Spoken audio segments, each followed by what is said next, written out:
Hello friends, welcome back to Anveshraj channel. आज हम लोग पढ़ेंगे चंद्र गहना से लौटती बैर पार्ट 2। ठीक है, चलिए हम लोग देखते हैं। ओ यहीं से भूमि ऊंची है जहाँ से। ठीक है, कवि जहाँ पे बैठे हुए हैं तालाब के किनारे, वहीं से क्या है ना कि भूमि थोड़ी सी ऊंची है। ठीक है ना, क्यों ऊंची है? क्योंकि वहाँ पे क्या हो रहा है ना कि रेल की पटरी गई है। वहाँ से क्या हुआ, रेल की पटरी गई है। ठीक है, इसलिए आप कवि बोल रहे हैं कि रेल की पटरी गई है, ट्रेन का टाइम नहीं, मैं यहाँ स्वच्छंद हूँ, जाना नहीं। मतलब यहाँ पे बोल रहे हैं ना कि कभी कभी जाने का टाइम नहीं हुआ है। ठीक है ना, ट्रेन का आने का टाइम नहीं हुआ है। ठीक है ना, इसीलिए क्या है कि कभी वहाँ पे बोल रहे हैं कि मैं यहाँ पे स्वच्छंद हूँ, मतलब मैं यहाँ पे क्या हूँ, थोड़ा आज़ाद हूँ। ठीक है ना, क्योंकि मुझे अभी जाना नहीं है। मैं यहाँ पे क्या कर सकता हूँ, थोड़ी देर और प्राकृतिक सुंदरता का आनंद ले सकता हूँ। ठीक है, चलिए देखते हैं। देखिए यहाँ पे इसका शब्दार्थ स्वच्छंद मतलब क्या होता है, चिंता मुक्त, आज़ाद या मनमौजी। ठीक है, और ये और का मतलब ये और होता है। ठीक है ना, और यहीं से। ठीक, चलिए अब इसके भावार्थ को देखते हैं। तालाब जहाँ से खत्म होता है वहीं से जमीन ऊंची हो गई है और वहीं पर ट्रेन की पटरी जा रही है। उसी ट्रेन की पटरी से मेरी ट्रेन जाएगी और मेरे ट्रेन के आने का समय नहीं हुआ है, इसीलिए मैं स्वच्छंद मतलब आज़ाद हूँ, मुझे अभी कहीं जाना नहीं है। इसीलिए निश्चिंत होकर इस स्थान की सुंदरता को और थोड़ी देर देख सकता हूँ। मैं इन प्राकृतिक दृश्यों का खूब आनंद ले सकता हूँ। ठीक है, अब हम लोग नेक्स्ट देखते हैं। चित्रकूट की अनगढ़ चौड़ी कम ऊंची ऊंची पहाड़ियाँ। मतलब चित्रकूट क्या है, एक जगह है। ठीक है ना, तो वो जगह में क्या है ना कि वहाँ की जो पहाड़ियाँ हैं वो क्या है, थोड़ा सा वहाँ की जो मिट्टी है वो क्या है, थोड़ा ऊबड़ खाबड़ है। ठीक है, और कम ऊंची ऊंची पहाड़ियाँ, मतलब पहाड़ी है वहाँ पे लेकिन ज़्यादा ऊंचा ऊंचा नहीं है। ठीक है ना, थोड़ा कम कम ऊंचा ऊंचा है। इसलिए यहाँ पे कवि बोल रहे हैं कि कम ऊंची ऊंची पहाड़ियाँ हैं। ठीक है, वो पहाड़ियाँ कहाँ, दूर दूर तक फैली हुई है, दूर दिशाओं तक फैली हुई है। ठीक है, बांझ भूमि पर, मतलब बांझ मतलब क्या हो गया, जहाँ बंजर भूमि, जहाँ पे क्या होता है ना, फसल नहीं उगता है। ठीक है, तो बंजर भूमि पे इधर उधर रीवा के पेड़ कांटेदार कुरूप खड़े हैं। मतलब क्या है कि जो बंजर भूमि है, इधर उधर बंजर भूमि में क्या है कि रीवा रीवा क्या होता है ना, एक बबूल से मिलता जुलता एक कांटेदार पेड़ है।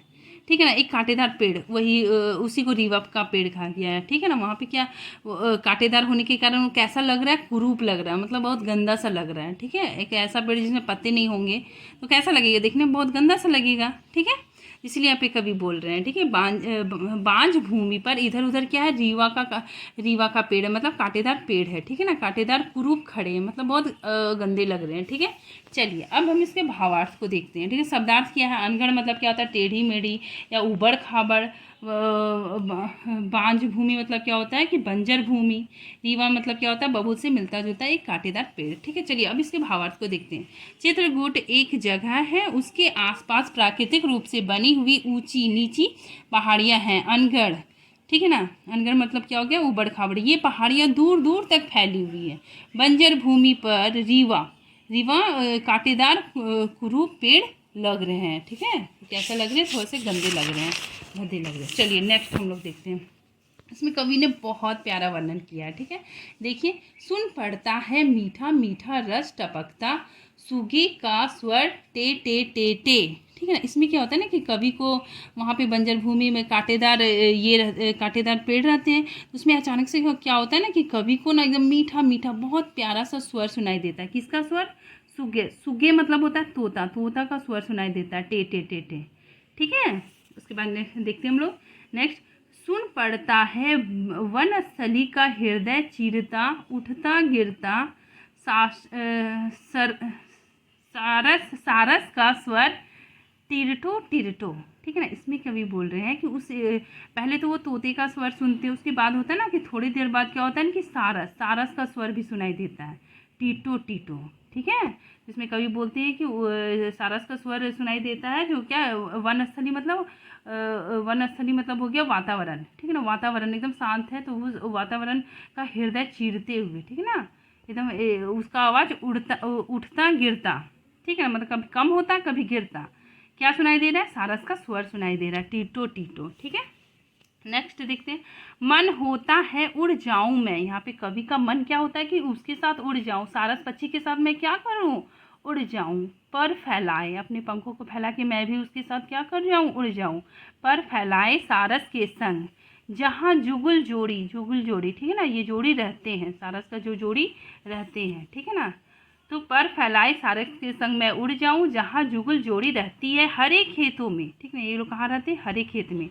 सच्ची प्रेम कहानी सुन लूँ चुप्पे चुप्पे, मतलब वहाँ पे उनकी प्रेम कहानी को सुन लूँ। ठीक है, चलिए अब इसके भावार्थ को देखते हैं।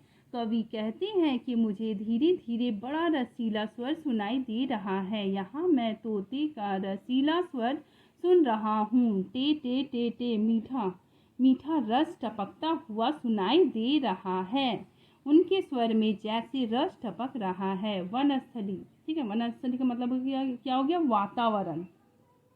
वातावरण का हृदय चीरता हुआ सारस पक्षी का स्वर भी मुझे सुनाई दे रहा है। वह टीटो टीटो की आवाज़ कर रहा है, वातावरण के हृदय को चीरता हुआ मुझे सुनाई दे रहा है। उठता गिरता मतलब क्या हो गया? कभी कम सुनाई देता है, कभी थोड़ा सा ज़्यादा, ठीक है ना, स्वर आ रही है। ठीक है, कवि कहते हैं कि मेरा मन भी ऐसा लगता है कि मैं भी सारस के साथ उड़ जाऊं और पर फैलाएं, मतलब पंखों को फैलाकर मेरा भी पंख हो और मैं भी सारस के संग उड़ जाऊं जहां जुगल जोड़ी साथ में रहते हैं, वहां जाकर चुपचाप इनकी प्रेम कहानी सुन लूं, अर्थात हरे भरे खेतों में जहां इनकी जोड़ी रहती है वहां जाकर इनकी प्रेम कहानी चुपचाप सुन लूं। ठीक है, थैंक यू फ्रेंड्स।